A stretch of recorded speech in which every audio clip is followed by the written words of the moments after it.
Hello friend, आपके अपने YouTube channel सारांश एजुकेशन पॉइंट में आपका बहुत बहुत स्वागत है। आज मैं आपके लिए सोशल साइंस से संबंधित कुछ प्रश्न लेकर आया हूं, जो कि इतिहास से संबंधित है। ये प्रश्न सीटेट में काफ़ी सहायक होंगे। तो सबसे पहला प्रश्न है, गांधी इरविन समझौता पर हस्ताक्षर हुए थे।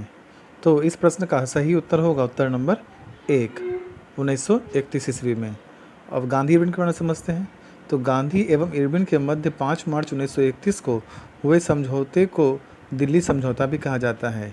इसी समझौते के परिणाम स्वरूप कांग्रेस ने द्वितीय गोलमेज सम्मेलन लंदन में भाग लिया था। अब बढ़ते हैं अगले प्रश्न की ओर। तो अगला प्रश्न है कि असहयोग आंदोलन का आरंभ किया गया। तो इस प्रश्न का सही उत्तर होगा उत्तर नंबर 1, 1920 ईस्वी में। असहयोग आंदोलन के बारे में जानते हैं। तो असहयोग आंदोलन 1 अगस्त 1920 को प्रारंभ हुआ था। इसी दिन तिलक की भी मृत्यु हुई थी। इस आंदोलन को गांधी जी द्वारा 5 फरवरी 1922 को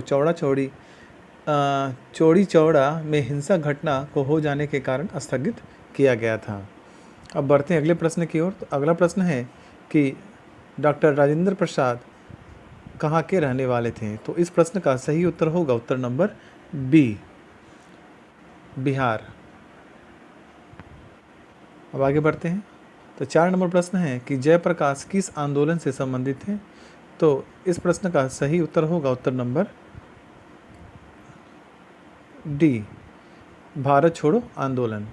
अब इनके बारे में जानते हैं। तो लोक नायक के नाम से प्रसिद्ध जयप्रकाश नारायण को भारत छोड़ो आंदोलन के समय हजारीबाग जेल में बंद किया गया था। जेल की चारदीवारी को फांद कर जयप्रकाश ने भूमिगत रहते हुए अछूत परिटबंध अरुणा आसफ अली तथा अन्य नेताओं के साथ भारत छोड़ो आंदोलन में अपनी सक्रिय भूमिका निभाई थी। अब बढ़ते हैं अगले प्रश्न की ओर। तो अगला प्रश्न है कि बिरसा मुंडा किसके पक्ष में थे। तो इस प्रश्न का सही उत्तर होगा उत्तर नंबर 1, झारखंड। अब बढ़ते हैं अगले प्रश्न की ओर। तो अगला प्रश्न है कि अशोक के शासनकाल में बौद्ध सभा किस नगर में आयोजित की गई थी। तो इस प्रश्न का सही उत्तर होगा उत्तर नंबर बी, पाटलिपुत्रा। अब इनके बारे में जानते हैं। तो अशोक के शासनकाल में पाटलिपुत्र में तृतीय बौद्ध संगीति का आयोजन किया गया था, जिसकी अध्यक्षता मोगली पुत्तिस ने की थी। अब बढ़ते हैं अगले प्रश्न की ओर। तो अगला प्रश्न है कि शुंग वंश के बाद किस वंश ने भारत पर राज्य किया। तो इस प्रश्न का सही उत्तर होगा उत्तर नंबर सी, कन्नौ। अब इसके बारे में जानते हैं। तो शुंग वंश 185 ईसा पूर्व से 73 ईसा पूर्व के तक रहा और इसके बाद कन्नौ वंश 73 ईसा पूर्व से 28 ईसा पूर्व तक शासन किया। कन्नौ वंश की स्थापना वासुदेव ने की थी। अब बढ़ते हैं अगले प्रश्न की ओर। तो अगला प्रश्न है कि कुमार संभव महाकाव्य किस कवि ने लिखा। तो इस प्रश्न का सही उत्तर होगा उत्तर नंबर डी, कालिदास। इसके बारे में जानते हैं। तो कुमार संभव महाकाव्य चंद्रगुप्त द्वितीय विक्रमादित्य के दरबारी कवि कालिदास ने लिखी थी। कालिदास को भारत का शेक्सपियर भी कहा जाता है। अब बढ़ते हैं अगले प्रश्न की ओर। तो 9 नंबर प्रश्न है कि कौटिल्य के अर्थशास्त्र में किस पहलू पर प्रकाश डाला गया। तो इस प्रश्न का सही उत्तर होगा उत्तर नंबर बी, राजनीतिक नीतियों का। अब इसके बारे में जानते हैं। तो कौटिल्यकृत अर्थशास्त्र मौर्यकालीन महत्वपूर्ण कृति है। कौटिल्य को विष्णुगुप्त तथा चाणक्य के नाम से भी जाना जाता था, जो चंद्रगुप्त मौर्य के गुरु थे। अर्थशास्त्र की विषय वस्तु राजनीतिक एवं प्रशासनिक नीतियों पर केंद्रित था। अब बढ़ते हैं अगले प्रश्न की ओर। तो अगला प्रश्न है कि तैमूर के आक्रमण के बाद भारत में किस वंश का राज स्थापित हुआ। तो इस प्रश्न का सही उत्तर होगा उत्तर नंबर बी, सैयद वंश। तैमूर के इनके बारे में जानते हैं। तो तैमूर के आक्रमण और वापसी के बाद खिज्र खान ने 1414 ईस्वी में सैयद वंश की शासन की स्थापना की थी। अब बढ़ते हैं अगले प्रश्न की ओर। तो अगला प्रश्न है कि निम्नलिखित में से किस सुल्तान के दरबार में सबसे अधिक गुलाम थे। तो इस प्रश्न का सही उत्तर होगा उत्तर नंबर डी, फिरोज शाह तुगलक। अब इसके बारे में जानते हैं। तो फिरोज शाह तुगलक 1351 से 1388 ईस्वी के समय में सबसे अधिक गुलाम यानी कि 1,80,000 करीब गुलाम थे।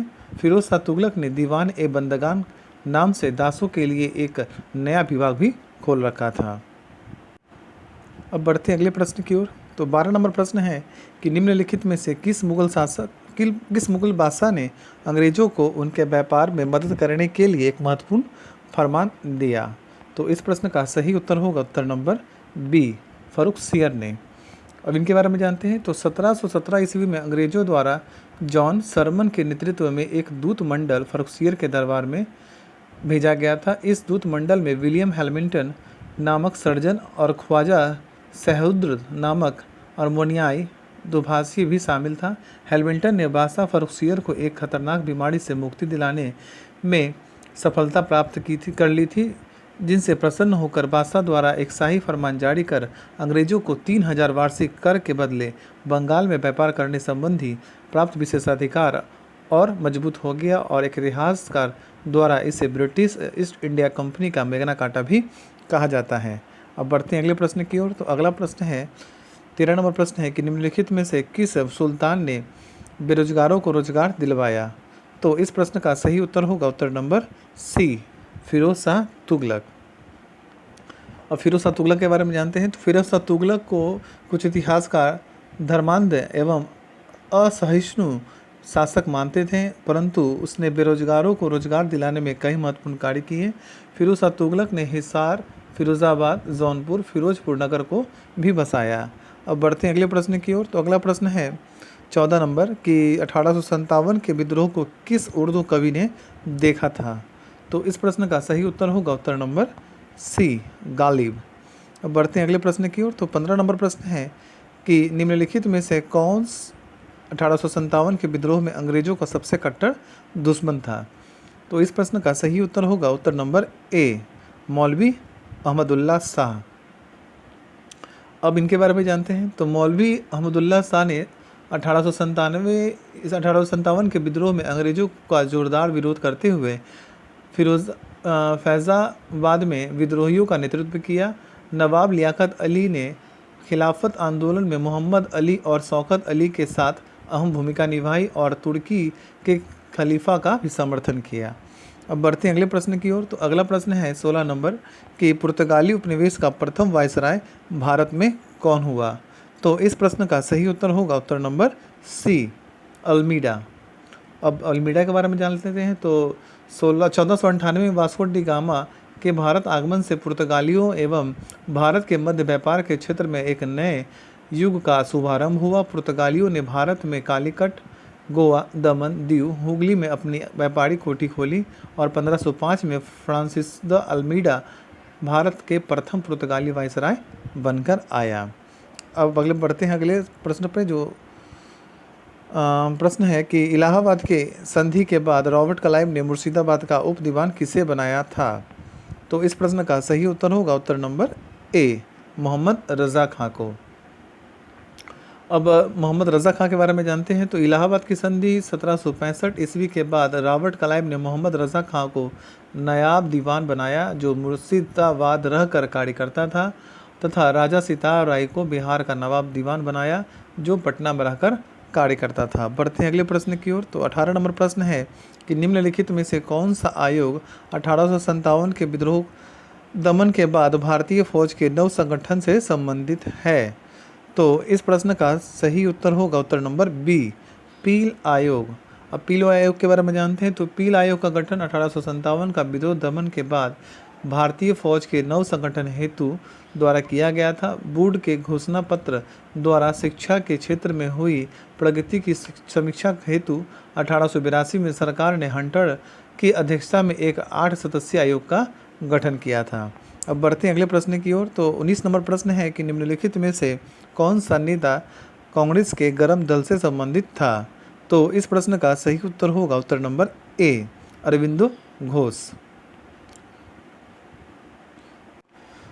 अब इनके बारे में जान लेते हैं। तो नरम दलीय नेता दादा भाई नौरोजी, एम.जी. रानाडे, गोपाल कृष्ण गोखले थे तथा बाल गंगाधर तिलक, लाला लाजपत राय, बिपिन चंद्र पाल, जिन्हें लाल बाल पाल के नाम से भी जाना जाता था, और अरविंद घोष गरम दलीय नेता थे।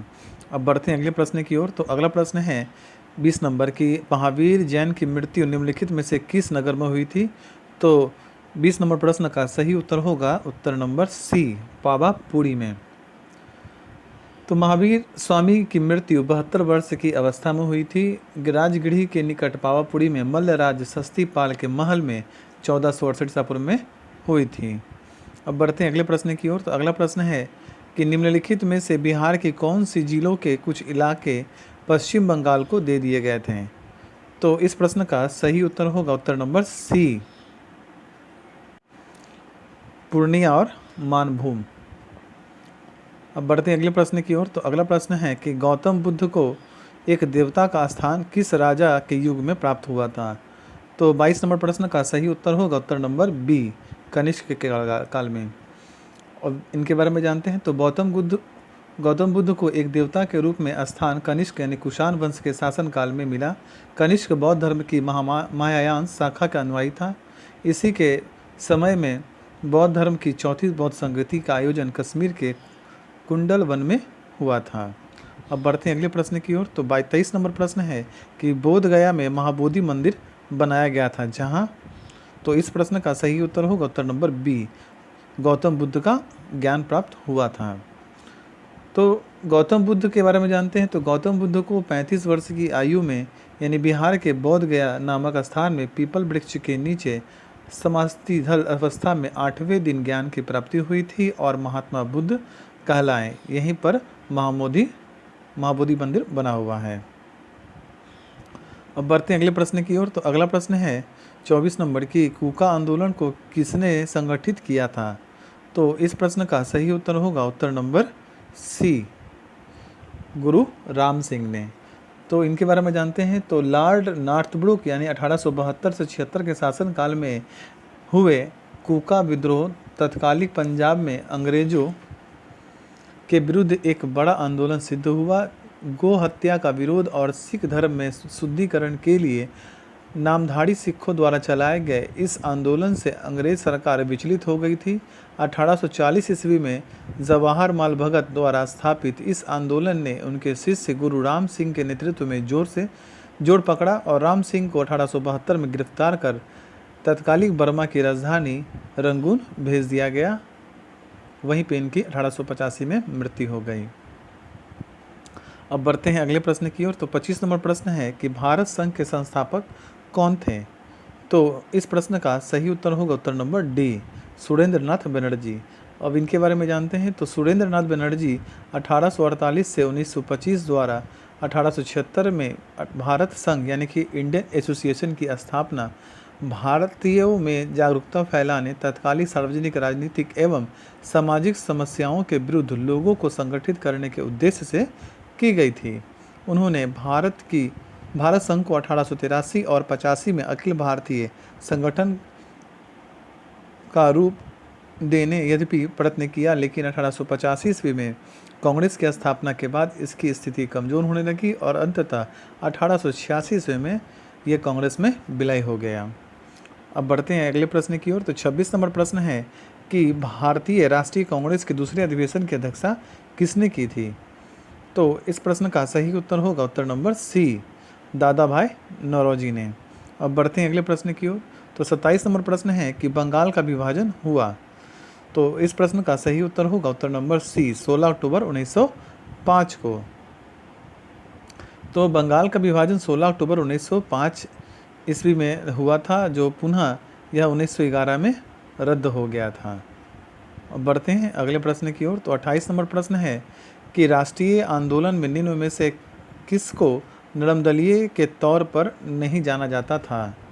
तो इस प्रश्न का सही उत्तर होगा उत्तर नंबर ए, बाल गंगाधर तिलक को।